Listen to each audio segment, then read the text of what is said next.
Hi, everyone, and welcome to episode 275 of the Medieval Podcast. I'm Danièle Cybulskie, also known as the 5-Minute Medievalist. Last week's episode with Florin Curta focused on what the Middle Ages were like in Eastern Europe, a geographical area that has only recently begun to receive some much-deserved love in the field of medieval studies. In this episode, we go further east to a place that has received even less scholarly attention in the English-speaking world, Korea. If you enjoyed the episode a few weeks ago on the political machinations of early English queens with Matthew Firth, then get yourself comfy because today's episode is all about the deft maneuverings of Korean queens, royal concubines, and one dynasty's powerful dowagers. This week, I spoke with Dr. Alban Schmid about the political power of women in the Korean court. Alban is the academic program manager and adjunct professor at Sciences Po, where he works on kingship and the bureaucracy of one of Korea's longest-lasting dynasties, the Chosŏn dynasty. His new book is The Institutional Power of Chosŏn Korea's Queen Dowagers. Our conversation on how Korea was ruled in the late Middle Ages, its relationship to Ming China, and the power wielded by the women at the top is coming up right after this. Well, thank you, Alban, for joining me to talk about Korean dowagers. I am really excited to learn more about this from you, and I really love the book. So welcome to the podcast. Yeah, thank you very much. It's a great pleasure to be here. I've been a little bit of a fan of the podcast, so this means a lot. And even more, of course, since I'm not actually really a medievalist. Yes, we are into the early modern period. But I think that there's a lot of continuity, especially in the dynasty that we're going to be talking about today. And also, as I was saying to you before we started recording, I don't know a lot about Korea. I think that a lot of the listeners don't as well. And this is why we learn. This is why we read books. This is why we listen to podcasts. So I couldn't miss the opportunity to have you on to talk about this. So let's get started. Tell us a little bit about where we are talking, what time we are talking, and give us a little bit of a sense of what it's like there at this time. Big question. Right, this is a very big question. The time that I'm looking at is actually a quite large time frame. It's called the Chosŏn dynasty. It's the last Korean kingdom, and it stretches a period of an almost incredible 500 years. So the beginning of this period, East Asia is still sort of reshaping after the great Mongolian conquests and the successive takeover of China, of Central Asia, of Korea, of Vietnam. And in the crumbling of this Mongol empire, the Chosŏn dynasty emerges in Korea, and it actually continues to rule this country until the end of the 19th century and even a little bit longer as a Korean empire into the 20th century. So very, very large time frame, and my real focus is right in the middle of that. So the case study that I've spent the most time developing is situated just at the end of the 16th, at the beginning of the 17th century, right in the middle. And part of the interest for me was to see how did this dynasty manage to survive for such a long time, and how did it survive particularly this middle period where you see a lot of big changes happening across East Asia. Stop me if it's getting too long, but this is, again, great transformations in that period, both with the Chinese Empire, the Ming dynasty being replaced by a Manchurian dynasty, actually being conquered.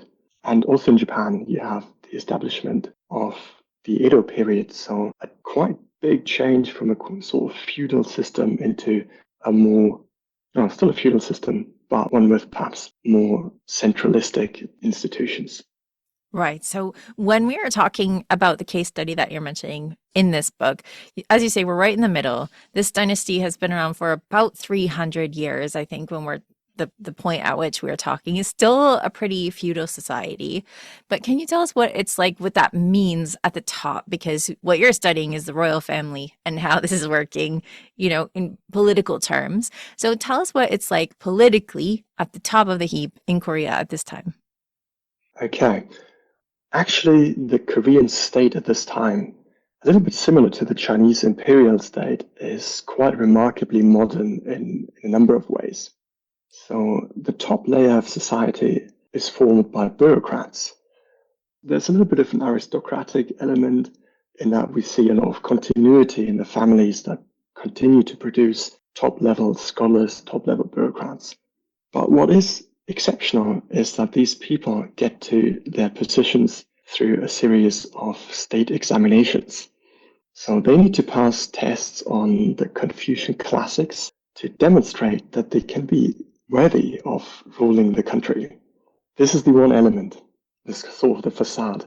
Beyond that, it's true, there's still a lot of dynastic logic. So to enter into the state examination system, you do need to provide a little bit of documentation on your family. And in the Korean case, this means your father, your grandfather, and also your grandfather on the maternal side all need to have a good standing for you to participate in the exam and to move up the ranks of the bureaucracy. In China, this is even more open, but if you compare it to Europe, this is already a quite meritocratic system.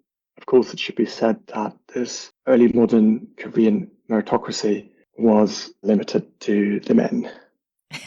Yes, it's almost a given, but we do need to spell it out, especially in the context we're about to speak about. But yeah, so interesting that the people who are in the bureaucracy, they need to be tested, they need to be examined before they even get their position. This is massive and very different from Europe, as you're saying. Yeah, and one perhaps also interesting element in this is that the court bureaucrats, the court officials, actually hold quite significant amount of power at court. I think part of it is perhaps explainable by the fact that they're dynastically entrenched. So they are advisors to kings, and their fathers have been advisors to kings. And before them, not unlikely, their grandfathers have also advised kings. So they're quite confident in the way they approach the throne. And if they feel that policy or conduct of the king is not exactly beyond reproach, they will tell them. And this is actually a right that they have and also a duty. And this links up to sort of a Confucian notion of good governance. There's a strong expectation that the king should be virtuous. And from this virtue of the king emanates sort of a positive effect on the whole kingdom. And the reverse is also true. So if the king engages in debauchery or is otherwise unvirtuous, that will be felt across the kingdom in famines, in floods, in chaos, and a disturbance to the natural order. So in reproaching, criticizing the king, they are really the king's loyal opposition, as you would say in the UK.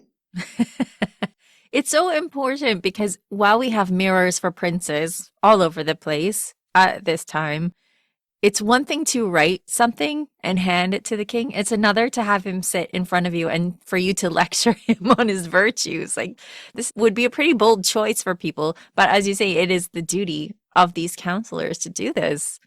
Yeah, the effect of it hit different on different kings. So there were some who tried to out-scholar the scholars and learn everything they possibly could about the Confucian classics and historical precedent. So when it came to policy, they were hoping that they could school their officials and turn the game around. And there were also those who tried to reject the whole thing outright and tried to flee the scrutiny of the court. And these are, of course, the ones that we think of tyrants today because they got very negative feedback by the ones writing about them. Who are probably the same people that we're trying to evade in the first place. Yes. Well, there's a few more things that I think we need to sort of shape for people so that they can picture this well before we get into our story for the day.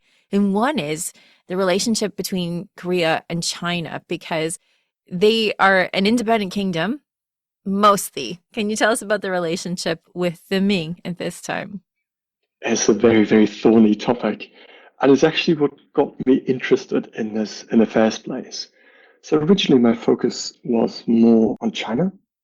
And my interest in Korea was that often you can learn most about a country if you look at their closest neighbors and their keenest observers. So for those interested in German history and politics, I often advise to take a look at what the Poles say and do. And a little bit similar, you have Korea, who shares so much history with the Chinese, and of course for many, many years, up until the present, have a good knowledge of what is going on. And so this has been a point of entry for me. But yes, on the question of the relationship between the Chinese emperor and the Korean king, this is still actually a topic that's a little bit fraught with controversy today because it interlinks so closely with questions of, was Korea an independent country? If it wasn't, what does it mean for the present? And here we have a bit of an interference of a modern day understanding of what a sovereign nation is that wasn't really shared by the people back in the day. But this is just sort of the framing. And so what I think we can probably agree on is that there was a recognition of the Chinese emperor as, well, almost like a religious type of authority. So the Chinese emperor in Chinese is often called the Tianzi, so the son of heaven. And the Koreans recognized this and recognized that the Chinese emperor was, in a way, a mediator between the cosmic order and the human world. And so in this role, they relied on this mediation by the Chinese emperor. And this sort of cosmic recognition then goes on and translates into a more institutional reality. That is, every time there's a new Korean king or a new Korean prince or a new Korean queen, you get sort of a stamp of approval from the Chinese imperial court. A lot of this happens semi-automatically. In most cases, it's just a ritual. But sometimes you could make the argument that it opens Korea up to certain pressures. And the case that I'm looking at might go into that direction. Beyond that, the question of how much political influence Chinese exerted in Korea is not that much for the most part, but is also a little bit contingent. So in the case the Chinese emperor really needs something, they might come asking.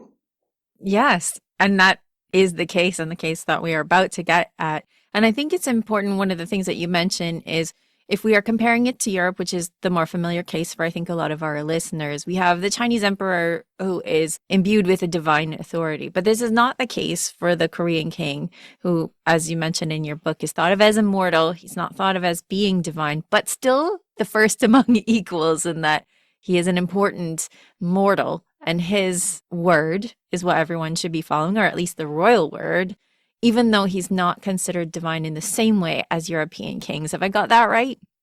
Yeah, that does sound right. So sometimes sort of off the record to make it a little bit more understandable, and there are many things wrong with this comparison, but you can liken the Chinese emperor in part to the Pope, because there's this kind of cosmic mediation that's happening. So politically speaking, the two countries are separate entities. But when it comes to the spiritual dimension, there's a clear recognition of the uniqueness of the Chinese emperor. I think that is a really great analogy, even if it's flawed in some ways, because it does speak to that conflict that you sometimes have in other conditions in Europe that, again, might be more familiar to listeners, where you need that divine stamp of approval, even though you are independent in your own kingdom. Okay, so you mentioned queens, and this is really where we're going with this. So queenship and the relationship of the king, his bed companions, is another fraught issue for people at the time. So tell us a little bit about the king's relationship with women. Yeah, this is actually the second big focus. So for me, the entry point was the relationship with the emperor. And through that, I ended up working a little bit on the institutions within the kingdom. But here I found that you really have the female side of the story a little bit neglected in many of the stories. But maybe starting from the beginning, there's a little bit of a dual track system in marriage law when it comes to the king in Korea. Normally, each king would have one queen, and this would be a union of a lifetime. And if the queen dies, the king is expected to remarry. And if things go as planned, as foreseen, as they should, then from that union, you have heirs ruling the dynasty for the next generation, and so on. But you can't always rely on a single union. And this sounds horrible to say, but it's the dynastic logic. So for backup, the king Yes. has concubines. And there's actually quite a strong hierarchy and a quite strong difference between wives and concubines. And the Korean law code actually forbids the meddling of the two. And it's very important that everybody stays in their right place. It's very, very rare that we see princes born from a union between a king and a concubine to ascend to the throne. Almost all of the Korean kings are born to the legitimate first wives of the kings. This is really interesting. And again, a place where it diverges from European history in that these Korean kings are saying, this is so important that we need a backup system because we need to have somebody ruling that has the royal blood. This is just the best option. But it does cause some problems sometimes. Yeah, so this is actually one of my observations, right? It creates a lot of unhappy people. You have quite a few princes, and many of them don't have a great shot at ever arriving in the throne room. And at the same time, they're also barred from taking office as officials. So what they get in the end is sort of a stipend. They get a little palace, but they know that they get some and then their offspring get less. So they preside over the reigning influence and wealth of their own family, and they don't like it.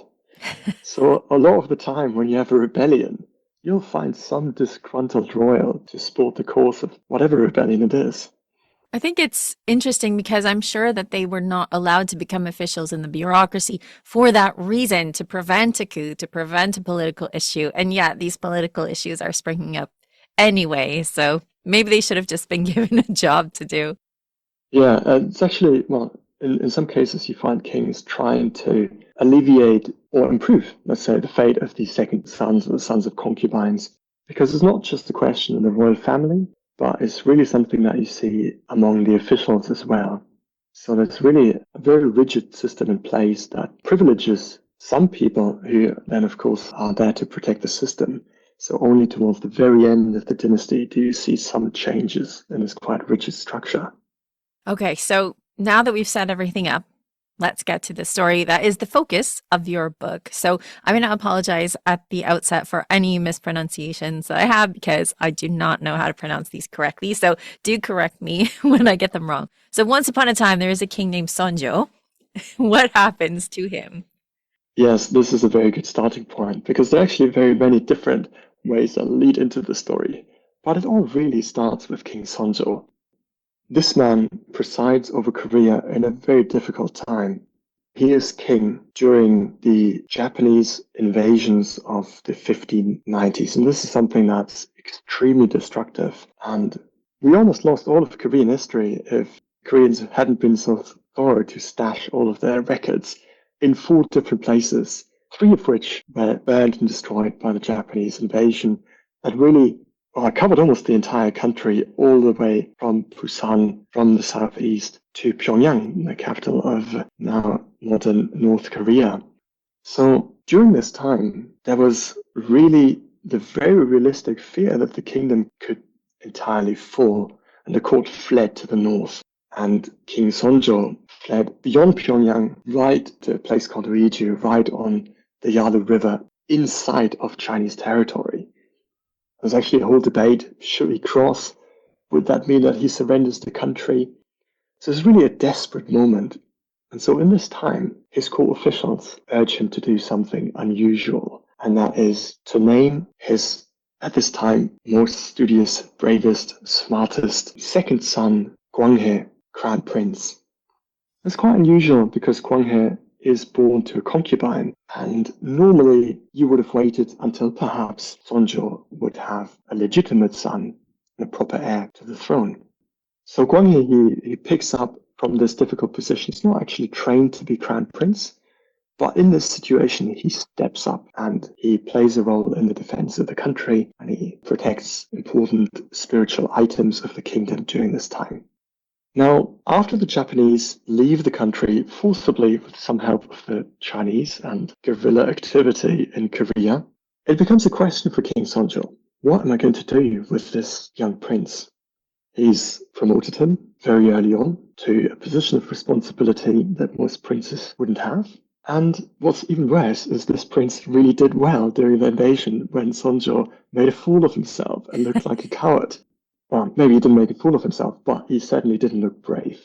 And so he tries to reassert his authority over the prince and keeps him at bay. And what happens in these many years following the war, during which King Seonjo is intent on limiting the authority of the crown prince, is that Seonjo's wife dies, and so he remarries. He marries the lady who later becomes Queen Dowager Inmok, young woman who was actually a child still during the war. She's 9 years younger than his son, Gwanghae, and she becomes the new, real, legitimate queen of the kingdom. And what is bound to happen happens. She has a daughter, and then she has a son. And this little boy should then become the heir to the kingdom. And in this moment where the old king really doesn't quite take a decision on what should happen, he dies. And we find ourselves in the situation of choosing the crown prince, who's been around for many, many years, or a young boy in a situation where the Kingdom of Korea has never had an infant king and has never had a king who was born to a concubine before, or I should say, whose mother was a concubine at the time of his birth. And this is a problem for Gwanghae in two different ways, in that he needs to be legitimized by the Ming to have his authority, and he now needs to be legitimized by a woman whose son is also in the running for the kingdom. So this is a real problem for him. Yeah, it's very awkward. As a matter of fact, he was not recognized as crown prince by the Ming, partially because King Seonjo sort of sabotaged that from happening, partially because the Ming were not terribly keen on creating a precedent of establishing a second son. So here he is, then not really having what it takes to become king. What he has some of is support at court. This, of course, is wavering a little bit, as the long uncertainty means some people are calculating and risking their political careers on the one choice or the other.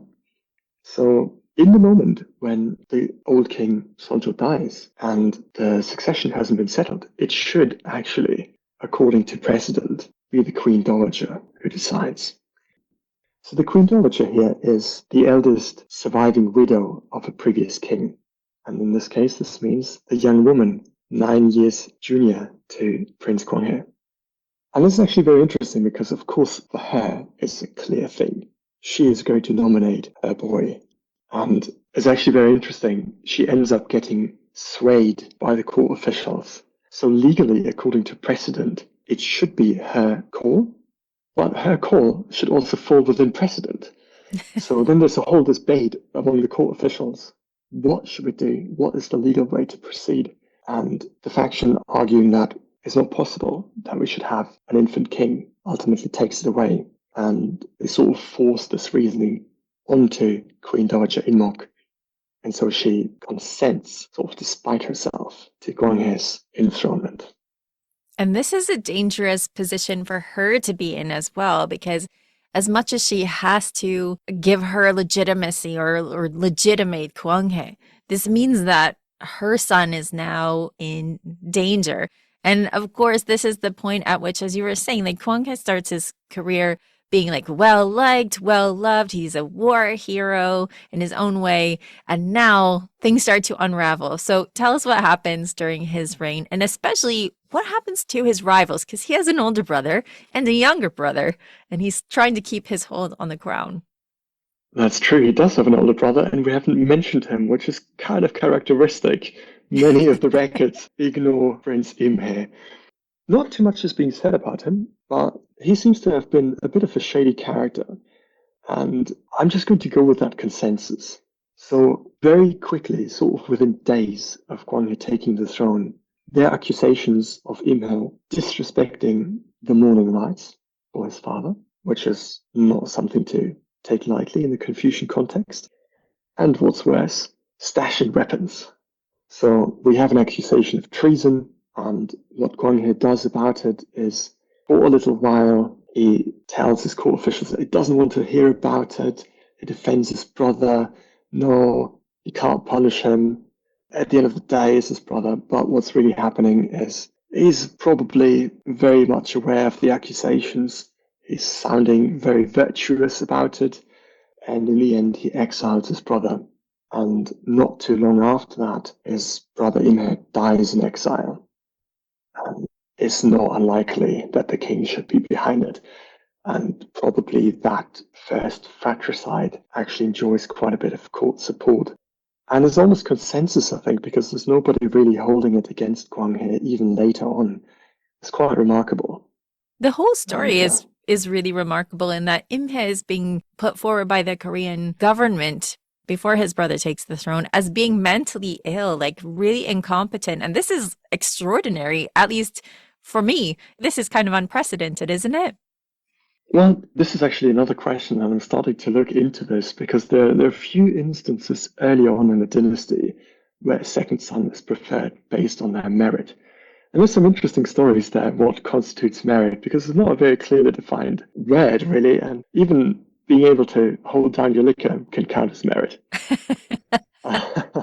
Okay, so I guess we should establish that when Gwang He sends his brother into exile, everybody knows it's a death sentence. So even though he's showing that he's virtuous, everybody knows what is about to happen. So his death in exile is not accidental, and everyone, as you say, is okay with it.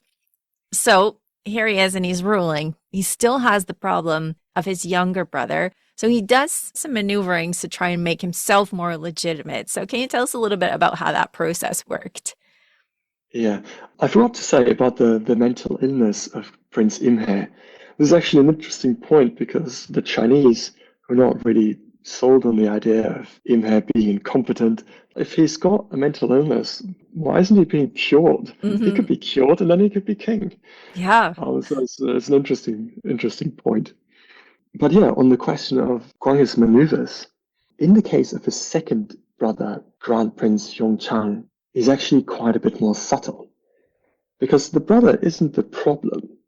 The real problem is the difference in hierarchy between his concubine mother and his queen stepmother.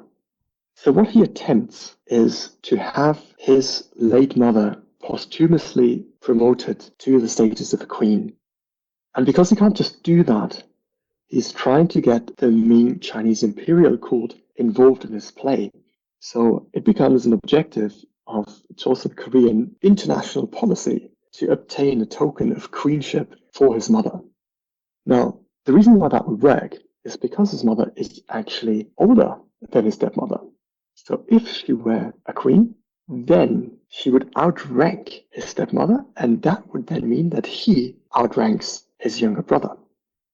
So it's all very well, but it's never really been done before in this way. So his court officials don't really pull along with him too well.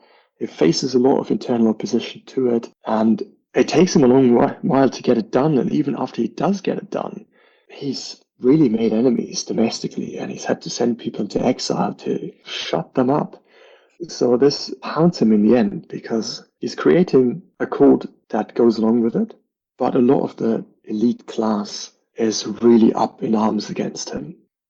And one of the issues, and correct me if I'm wrong, but I think one of the issues you mentioned was if he promotes his mother becomes queen, then this means because of her age, she not only makes her son, so Gwang He, the one who is more legitimate to be king, but also sort of makes Sanjo's marriage to Inmuk invalid. Is that right? So that would actually knock his brother out of the succession almost completely. Do I have that right?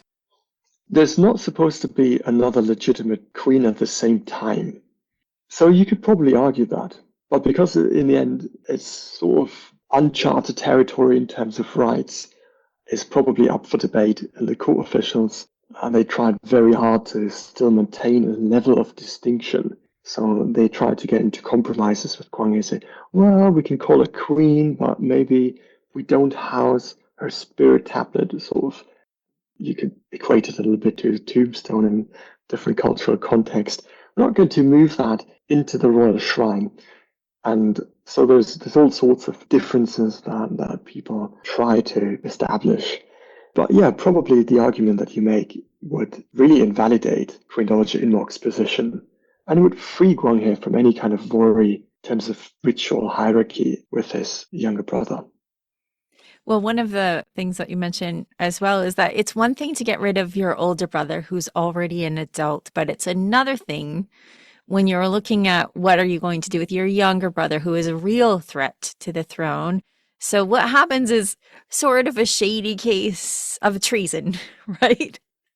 Yeah, it's difficult to move against a boy of 2 years old when Guanghe becomes king. And when Guanghe realizes that he's sort of deadlocked with his strategy, Yongchang is 7, so still just a boy. And even in this context, that's so radically different from ours, it's impossible to imagine that he should have any sort of political guilt. He's not capable of any serious wrongdoing that could shake the dynasty. So when Guanyin notices that he's sort of trapped, he constructs a case of treason that involves Yongchang, the brother, as a beneficiary, but it also very heavily implicates the Queen Dowager's family. So he makes a series of accusations that ultimately lead to the death of the Queen Dowager's father, her brothers, and also her only son. So the conflict really escalates quite violently.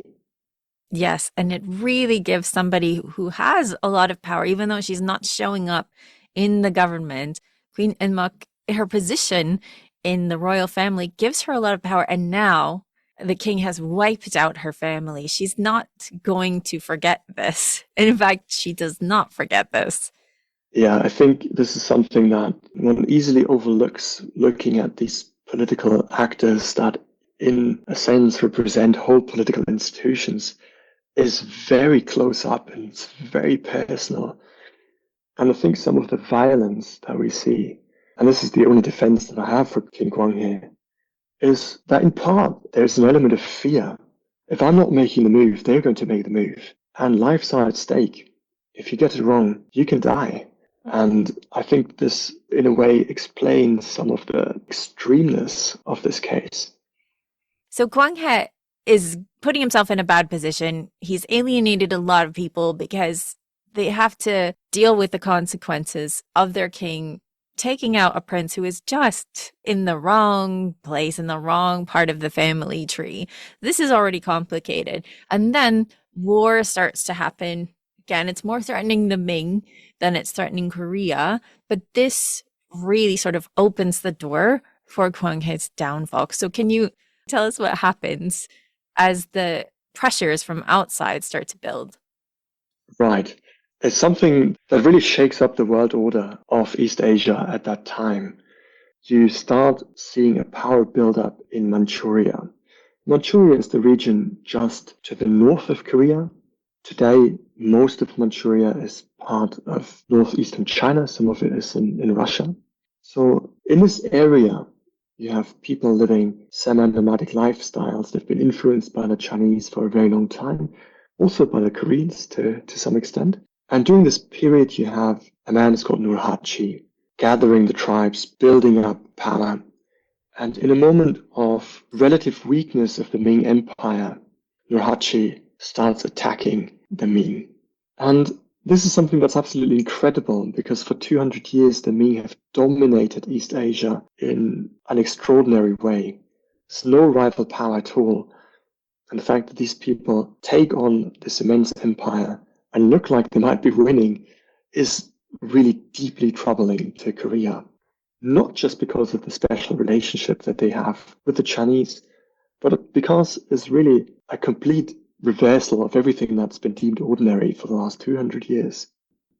So in this situation, the Ming ask Korea to help. And there's a strong support for this actually among the Korean court officials. It seems the right thing to do. But Guang He is hesitant. He's seen the war against the Japanese. Korea has been devastated. And some scholars actually claim that it took them 100 years to regenerate economically to the levels they had before the Japanese invasion. So there's some credibility to what Guang He says to the Ming, which is, we have not got a single pound to spare. And if I could help, I would love to, but I cannot help you at all. In the end, he does send some troops when the Ming emperor commands him to do so. But he puts up quite a bit of resistance.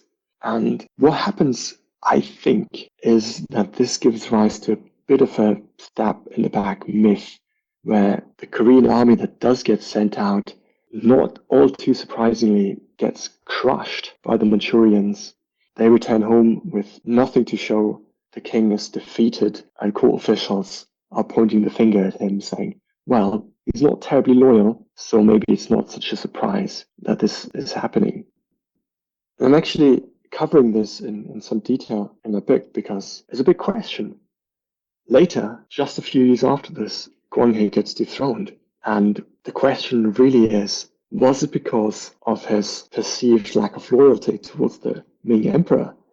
Or was it perhaps rather motivated by the domestic policy? And also here you could speak of the lack of loyalty because the Queen Dowager is the head of the royal household. So he owes her some degree of respect, which he didn't really quite show her.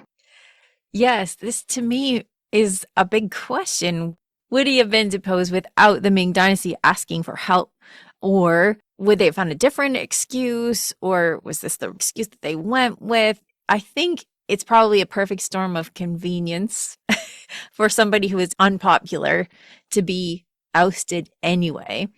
But when this actually happens, the Queen Dowager has a huge role in this. And what I really enjoyed reading was it's written down, her thinking behind it. So tell us how this falls out.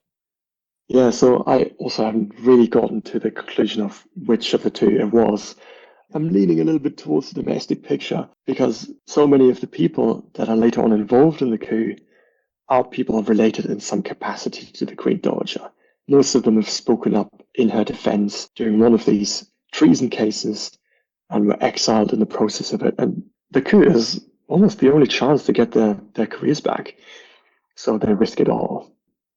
But yeah, the Queen Dowager, she's not immediately involved in the planning of the coup. And she couldn't be, because Guanghe sort of placed her under house arrest. She's, in a way, a palace prisoner at this point, and she's been for, at the time of the coup, almost 10 years. And as you could expect, she has a grudge against the king. And how could she not? So she becomes a part of the plot. As you would expect, a disgruntled royal gets involved with the coup, and I'm going to spare you the logistics of the coup, but at the end of the day, they break into the palace. They manage to capture Guanghe, who's fleeing in disguise, and they're bringing the Queen Dowager from her prison. And what I found really, really interesting is that in the first court record of this day, you have a description saying, His Majesty King Injo, who's the later king, he arose a righteous army, sort of a fancy name for rebels. Yeah. And he restores the titles of the Queen Dowager, and by her orders takes the throne. Which, is a little bit of a logical conundrum, but what they do is they spring the Queen Dowager from her prison and they explain the situation to her. And at first she's like, no, I don't want to hear anything about it. But when they start parading Guanghe in front of her, she realizes this is real. And then she gets very excited and immediately orders Injo to take the throne. She's like, yeah, this is a great thing that you're doing. You're right to take the throne. And she's very interested in getting Guanghe punished. She pretty much says, I'm going to chop this man's head off. I'm going to sacrifice his head to the spirit of the dead. Which, in the end, they don't allow her to do. Which, But the writing is on the wall at that point. Yeah, so this is actually super interesting for me because it suggests that the throne is hers to give away. She seems to have the authority to do this. And what I found amazing is that there are actually two cases of kings getting dethroned in Korea, and on each occasion, the Queen Dowager gets involved. So this is the case that I'm making for the institutional power of these women. And I think the fact that it happens again, you have a confirmation of the previous precedent, it really shapes the remainder of the dynasty as well, because it really becomes clear that these women have a lot of power and it's not a good idea to cross them.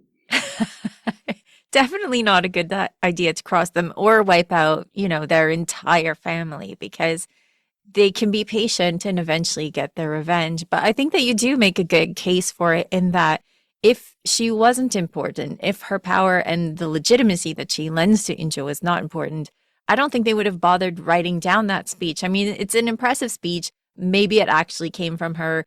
With Chronicles, you just never know. But giving her her own voice, I think really lends support to the case that you're making. Yeah, thank you for bringing this up. Right, there's actually a record of what she says in her speech to dethrone Gwanghae and to give the throne to the later King Injo. And a lot of it is to do with her own experience and her relationship with Gwanghae and how he has wronged her and how that makes him unsuitable because he's not virtuous. So it's really a case that relies heavily on her own perspective. So some scholars have argued that she wasn't at the origin of it, but I think it emulates her viewpoint so well that even if she didn't write it, it's clear that it relates to her both as an individual, but also institutionally to her role. Yes, and that people thought that her grievances were legitimate enough to record, to keep, to use against a ruling king.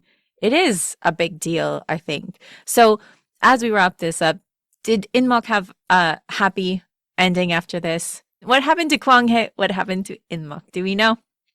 Right, we'll start with Gwanghae. So his head was not sacrificed to the spirit of the dead.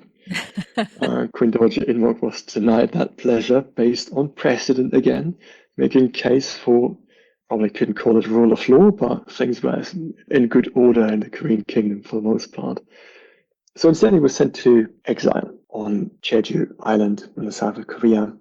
Lovely place, by the way, so could have had it worse. And Queen Dowager Inmok remained in the palace, and she enjoyed a lot of attention from the next court. King Injo really heaped praise and honors on her. But at the same time, these were not easy times for the Korean kingdom. Very soon after this, the war clouds hanging over Manchuria didn't just stay there. Korea faced two invasions. So I'm not sure it was really a great time, but she certainly got satisfaction in her case against Gwanghae. Well, I am so glad that you came on to tell us all of this history because it's an exciting story in its own right. And I think it's so important that we are, especially in English works, bringing forward histories of Korea, bringing forward histories in which queenship is very important in ways that may have been overlooked before. So I think that this is a really important book, super readable for people who are just exploring new realms when it comes to the early modern world. We do have to say this is early modern, but still happy to have you on the Medieval podcast. So thank you so much, Alban, for being on and telling us all about this. Yeah, thank you to you and to everybody who's listening. It's been a great pleasure to share this, and thank you. To find out more about Alban's new book, you can find it on the ARC Humanities webpage. It's called The Institutional Power of Chosŏn Korea's Queen Dowagers. Before we go, here's Peter from medievalist.net to tell us what's on the website. What's up, Peter? Hey. So if you're feeling a little bit under the weather, I have some cough medicines for you. Sweet. Hit me. 9th century cough medicines. We have a little piece about 6 different medicines that were invented, and they all come in pill form, which I found that very interesting. Yeah, we put all those ingredients into a pill, and nice and easy to swallow. Yeah, I mean, that's good because I'm imagining that the ingredients are not going to taste amazing. I mean, I could be wrong about this, but I'm just guessing they might not be tasting the best. Well, apparently, like a couple of the common ingredients in most of these are licorice and saffron. Oh, saffron. Not bad. So we have that piece, plus we have a piece from Nicholas Morton, and he looks at battles in the Crusades, in the Crusader states, right? He finds that there are dozens of them that take place in the 12th century, and that's a really oddity compared to Western Europe, where, if you're a king and you fought one battle during your entire reign, that would be above average. Mm-hmm. So he takes a look at the reasons why that is. Plus, I want to send out a special birthday to Speculum. Yes. So for all the ladies listening, Speculum is the Journal of Medieval Studies. Just so you know, you don't need to get uncomfortable. It is the Journal of Medieval Studies. You don't have to get uncomfortable. It's happy birthday to them.